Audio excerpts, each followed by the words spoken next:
God.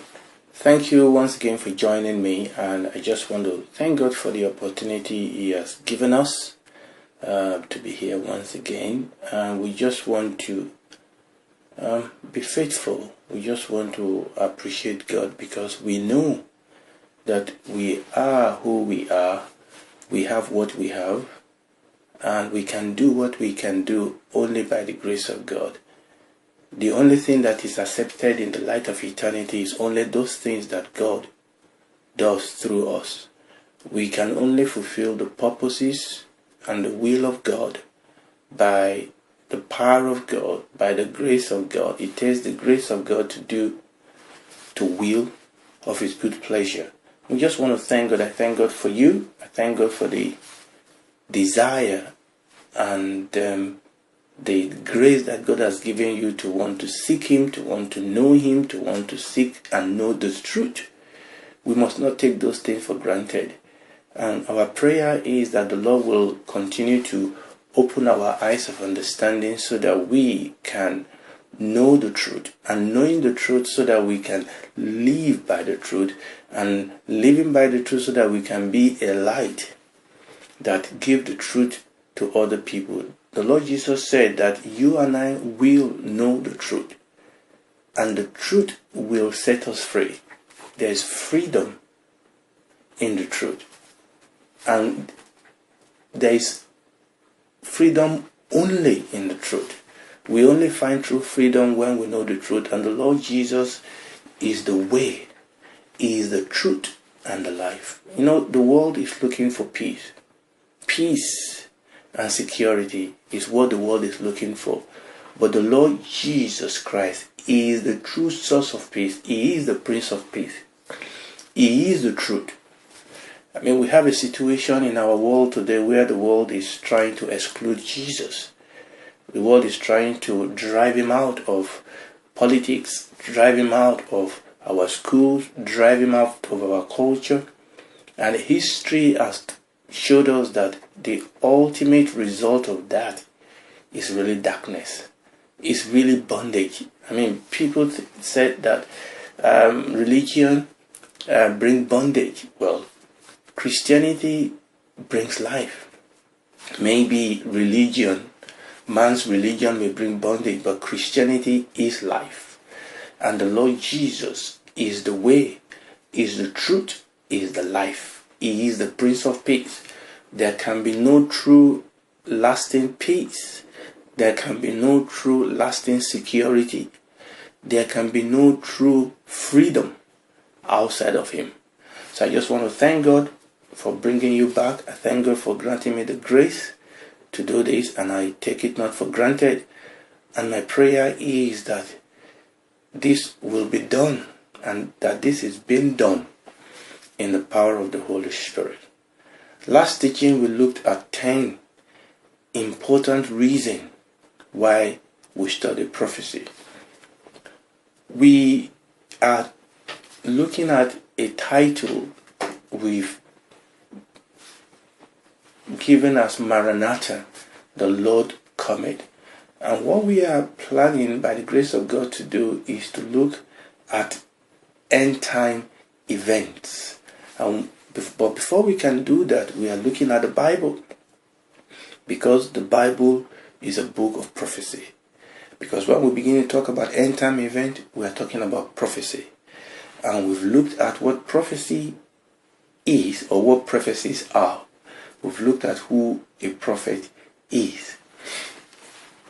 It's only God that can tell us the future.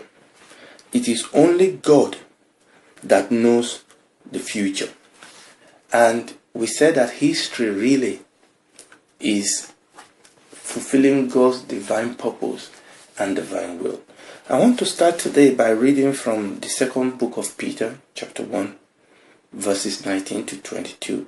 The second book of Peter, chapter 1, verses 19 to 22. I'm reading from the King James Version. Peter was writing to the church. He said, "We have also a more sure word of prophecy, whereunto you do well that you take heed, as unto a light that shineth in a dark place, until the day dawn and the day star arises in your heart. Knowing this first. So as we begin to consider prophecy, the Holy Spirit is telling us to know something first. There is something fundamental that we need to know. Knowing this first, that no prophecy of the scripture, not a single one prophecy of the scripture, is of any private interpretation. For the prophecy came not in the old time by the will of man, but holy men of God spake as they were moved by the Holy Ghost. There are a couple of things we could say over here, but we're just going to say one or two things. Number one, it describes prophecy as a light. He equalized prophecy to a light. That prophecy is like a light that shines in a dark place. Prophecy gives light. Prophecy gives direction. Prophecy gives instruction. Prophecy comforts us. Prophecy is like a light that shines in dark places. Prophecy is not supposed to bring bondage. Prophecy is not supposed to bring fear. God has given us prophecy so that we can have light, so that we can have instruction, so that we can be comforted, so that we can live a life that gives and bring glory to God. And where there is no prophecy, or let me put it this way, you remember what we said, that prophecy is really, thus saith the Lord. Where there is no word from God, and we did say that prophecy has two sides to it. There is a forthtelling and there is a foretelling. Both of them are for the light. The Bible says, David was talking, he said, your word is a lamp unto my feet and a light unto my path. And prophecy is an indispensable and important, a very big part of that light. That is a lamp unto our feet and a light unto our path. Prophecy brings light. And he also said that, he said, like a light that shineth in the dark places until the day dawn and the day star arises in your heart. Okay, and he said, you do well to take heed. In other words, our job is, our responsibility is to pay attention to that prophecy. Prophecy is a light, but for that light to give us light, for that lamp to give us light, you and I, and thank God we are doing that, we are paying attention to that prophecy. The prophecy of the scripture, the word of God, in all its ramifications, historically, prophetically, all the word of God in all its ramifications demands attention, demands our focus. We have to give ourselves to it. The Bible was talking about the church in Berea. The Bible says they searched the scripture to find out whether those things that they were being taught by Paul, whether they were true. So that's the second thing we see here, that prophecy is light, is a lamp that gives light. And that our responsibility, my responsibility, your responsibility is to give it attention, to pay heed. We cannot afford to ignore the word of God. We cannot afford to ignore prophetic word of God. Praise the Lord. Verse 20 says, knowing this first, know this first, and this is very important, that no prophecy of the scripture is of any private interpretation. No prophecy, not a single prophecy come to us by human impulses. Not a single prophecy comes to us by human invention. In other words, prophecy does not come to us by the cleverness of the prophet Prophecy does not come to us because the prophet has somehow been able to put 2 and 2 together and come to 4. No. Prophecy does not come to us by the cleverness of the prophet or by the wisdom of the prophet. Prophecy does not come to us by the invention of a human being. Like we've seen in the past teaching, that the complexity and the manner in which the Bible prophecy has been written, the detail in biblical prophecy, make it impossible for it to be invented by a human being. Make it impossible for it to have been an impulse from human being. The Bible says that no prophecy of the scripture is of private interpretation, is of private impulse, is of private invention.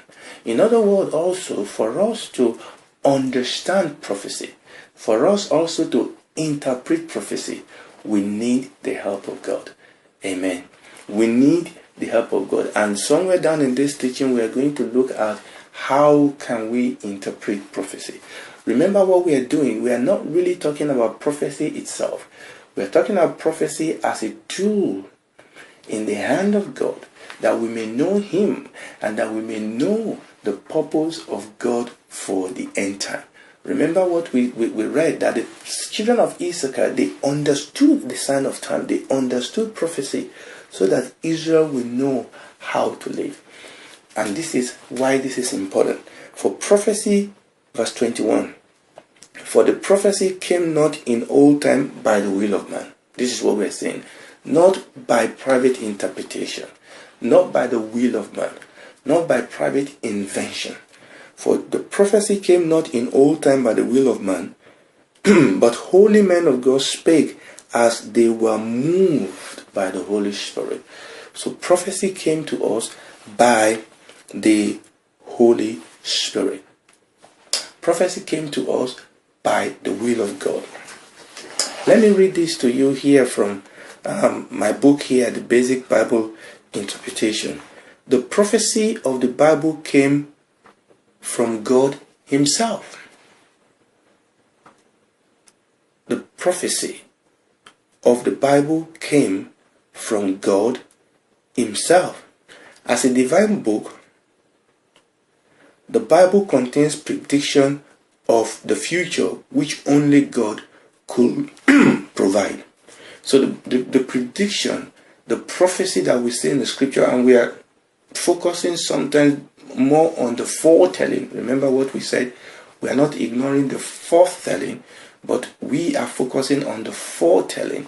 And we need to understand that this prophecy in the Bible contain prediction of the future.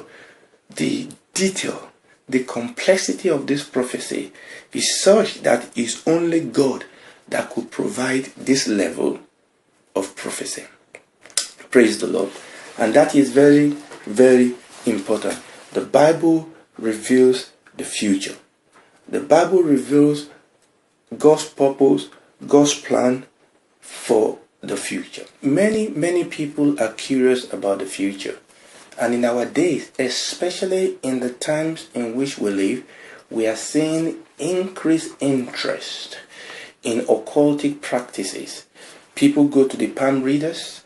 People go to people that look into crystal ball, interpreter of tarot cards. We have people playing the Ouija board, which some people think is just ordinary game, but they are not aware that they are contacting the occultic.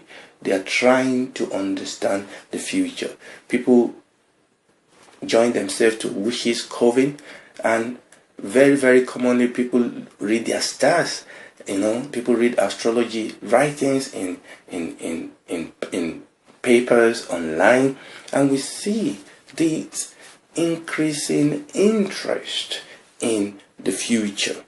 But what we are saying is that in the Bible, God has given you and I a foretaste. God has warned us. God is preparing us. about what is going to happen in the future. The prophecy in the Bible is on a class on its own. Biblical prophecy is in a class on its own.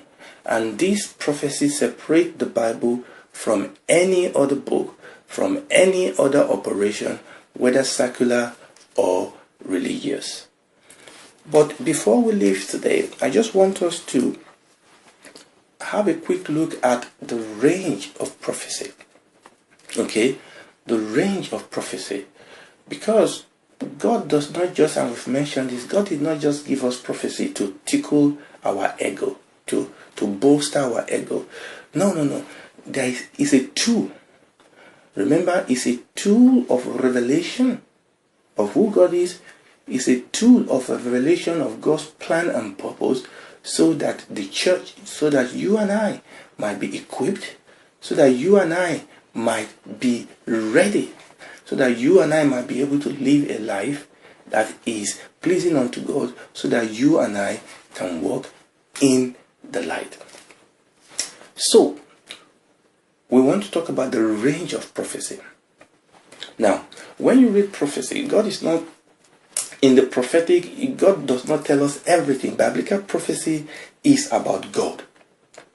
Okay? And this is very, very important. So when you read prophecy, when the Bible reveals future events, remember, as we talk about the Bible, reviewing future events, is all about God, who God is, God's plan, and God's purposes. Okay? That is the focus of prophecy. It's not about your comfort. It's not about my comfort. Alright? Yes, as we seek first the kingdom of God and His righteousness, many things will be added unto us. All things will be added unto us. But remember, the focus of prophecy is to glorify, is to be a witness to Jesus, is to reveal the purpose, the will of God. So, Bible reveals future events, God's purpose, God's plan. And as you read the scripture, you will see these topics, this focus of prophecy. Number one, about the Messiah. We've mentioned that. So we're looking at the range of prophecy. So prophecy tells us about the Messiah, His first and His second coming. And prophecy also gives us a lot about the nation of Israel. Why Israel? Because in Israel, a lot of the purpose and purposes of the will of God was revealed. Okay, God called Israel to be a light that shines unto the world. So Israel was to be God's witness. Israel was to be a tool in the hand of God to reveal God, His purpose and His will. So in prophecy, there's a lot about prophecy about Israel, and also about the church, because obviously the church is very, very important in the plan and the purpose of God. So in prophecy, we also see a lot of information, a lot of prediction about the church. Also, we read in prophecy, remember we are looking at the range of prophecy.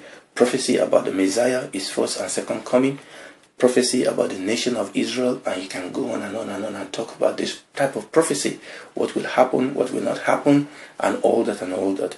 And we talk about prophecy concerning the church. Also, we have prophecy concerning the last days of planet Earth, what we call eschatology. Eschatology is the study of end time events. The study of end time events. So in biblical prophecy, we read about the last days or the end time event of planet Earth. Also in prophecy, we read about the rise and fall of human civilization. Okay, because we see that, you remember what we said, that history is fulfilling God's purpose and God's will. So in prophecy, we read about human civilization, their rise and their fall, and also the establishment of the kingdom of God. And oftentimes, as God talks about this human civilization, He talks about them in relationship to His people, Israel and in relationship to his church. Also in prophecy, we read about the future of humanity in general. And in prophecy, we read about life after death. We read about what will happen after death. We read about life after death. And this is very, very important. As I said previously, and let me just mention that before I go, that some prophecy in the scripture are fulfilled very, very quickly, what some people term near prophecy. You remember in Matthew chapter 26, the Lord prophesied that Peter was going to deny him. And the Lord also prophesied that Judas was going to betray him. And those two prophecies were fulfilled very, very quickly. So in prophecy, you have that prophetic utterance that were quickly fulfilled. But what we are talking about in these teachings are more of the prophecy that were fulfilled, events that were fulfilled sometimes hundreds and sometimes thousands of years after the prophetic. Praise the Lord. So today we have looked at, we've really gone back really to look at the book of 2 Peter chapter 1 and look at what the scripture said about prophecy, that is not of private interpretation, it's not of private impulses, it's not of private invention, that prophecy came to us by the operation of the Holy Spirit, by the will of God. And we've looked also at people's interest in prophecy. Unfortunately, people go to the wrong places to look for answers to this curiosity they have about the future. What we are saying is that in the scripture, in the Bible, God has previewed for us future events. In the Bible, God has written for us headlines before they happen. The things that are happening around us today, nations rising up against nations, the things that are happening around us in our political atmosphere, the Lord has previewed them. And what we've seen is that prophecy is not about everything. God, you remember when you read the scripture, John told us that if everything about the life of the Lord Jesus Christ was written, the book would be massive. But some things were written for a purpose. The purpose of prophecy is to reveal Jesus, to be a witness to Jesus, and to reveal to us the plan and the purpose, the unfolding of God's plan and purpose. And those things that were written for us in prophecy have their focus on this. And we have looked at these ranges of prophecy. Praise the Lord. Thank you for joining me today, and I hope that you'll be joining me next time. God bless you. Bye.